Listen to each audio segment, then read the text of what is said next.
My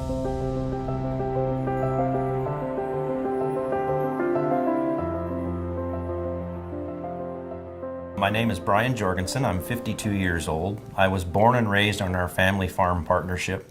I'm in partnership now with my nephew Cody, my son Nicholas, and my brother Greg. And we run a very diverse operation in south central South Dakota near Ideal. We manage about 20,000 acres currently. Of the 20,000 acres, we own about a third of those acres and we rent about 2/3. And of the 20,000 that we totally operate, 8,000 of those are native rangeland prairie and 12,000 is cropland. And cropland is all continuous no-till, and we grow about 12 to 14 different crops annually in rotation. And about 70% of what we grow on those acres is dedicated towards the forage needs of the cattle operation. We look at our production agricultural system on a very long-term aspect. It's very important for us to have the ability to take the resource, the land resource that we have, and maximize our profits from it. But at the same time, we want to be able to pass that resource on to the next generation. It's very important for us to be able to have the ability to grow and raise our families on our land resource and be able to pass that resource on in better condition than it was when we took it over. So we look at things from a perspective of not so much how much money can it make us today, but how can it be better for us down the road, next year or 10 years or 50 years or 100 years. And so all the systems that we employ are based around that long-term positive aspect of, is this a building sustainable system or is this a short-term profiting system? And we try and avoid those that are short-term and profiting, because to us those are detrimental to the long-term sustainability of the land resource. So we started no-tilling back in the early to mid-1980s, and the impetus behind the adoption of no-till practices was more in terms of saving money and reducing the amount of passes or tillage passes that we were doing. But also we saw that when we did that we were actually saving moisture. And in our area, moisture is very valuable. And so by reducing or eliminating the tillage passes, we were able to capture and store more moisture in the soil profile so that we could grow more crops. And in that process, we eliminated fallow, which was very destructive in the soil system. And we also saw that we were, by eliminating the tillage passes, that we were not destroying the natural macropores that were created by earthworms and the other creatures of the soil that were there. That was really the aha moment for me, and starting us down the road of the biological impact of no-till and its positive impact on the soil systems. It's been a kind of a learning process, and the more we learn about it, the more we understand that what we're doing emulates very closely to what the native prairie system has been doing for thousands and thousands of years. Everything I do now, I relate it back to how is this going to impact the resource. I would say a vast majority of the landowners that I deal with as landlords are non-operating type landowners. In other words, they do not operate any of the land resources that they own. So they're not tied directly to the farm operation. All of my rents are cash rent agreements. They're not shared agreements. And I work very hard to promote cash rent agreements, only because it gives me the control to do the things that I want to do without them impeding on that. I do have landlords that prefer sharecropping because they obviously can make more money. And I have an instance where I've actually helped those people understand the importance of what I do in a long-term sustainability aspect. And after you educate them and help them understand that, it strengthens the relationship that we have with those landowners. Initially, many of the landlords are going to be driven by their ability to create more money or more income from that acre. And so it's difficult when you have outside parties coming in that are willing to pay more money for that ground. So I have to compete with that. So it becomes a process for me to prove to the landowners that what we are doing is far more sustainable long term for the soil.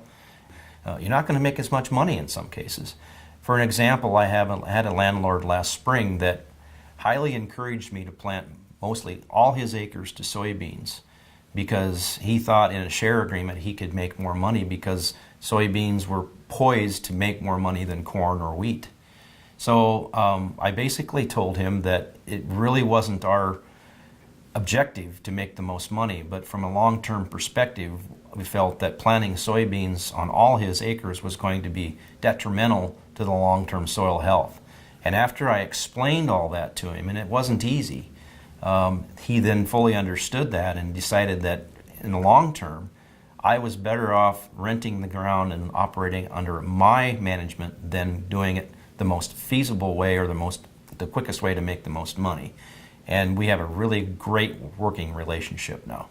What we're learning when we build soil health and we recognize the characteristics of a healthy soil, we also begin to understand and see that there's a lot of efficiency to be gained within the soil health, a healthy soil health system.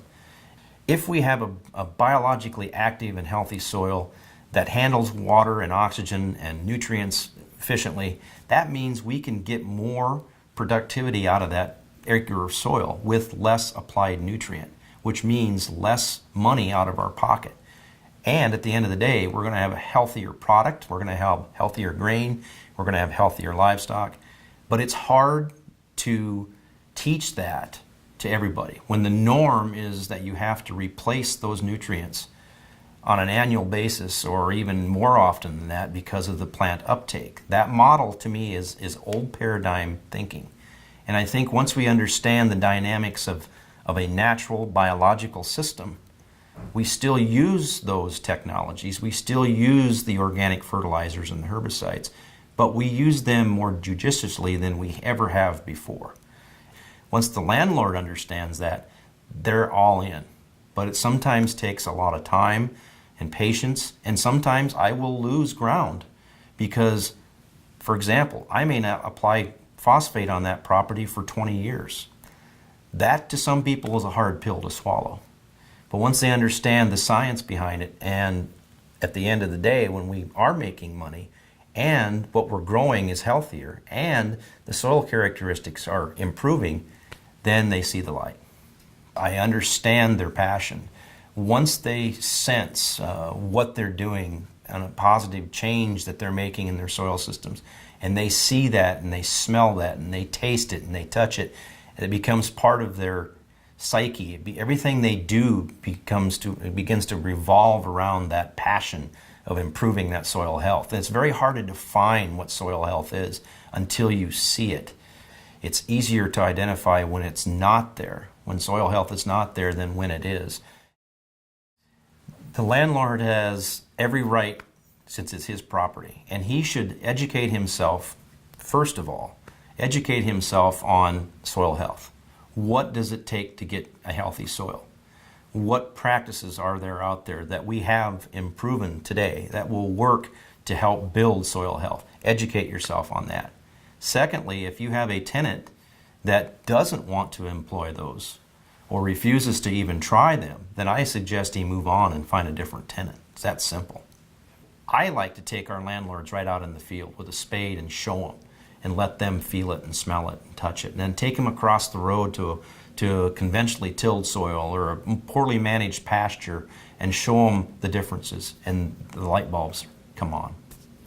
If they're reading about it and inquiring about it, the best thing they can do is visit with the tenant and come out and look at operations that are actually successfully growing cover crops or doing no-till with multiple crop species, or putting livestock back on the ground. There's a lot of different things that they can come out and physically see and touch and feel and smell to get the gist of what's going on.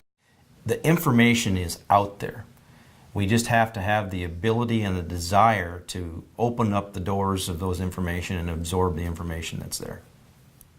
The NRCS is probably one of the best sources. They're doing a fantastic job of building databases of voices of people that are successfully implementing these programs. They also have a great database for cover crops. They're working in partnerships with universities like SDSU.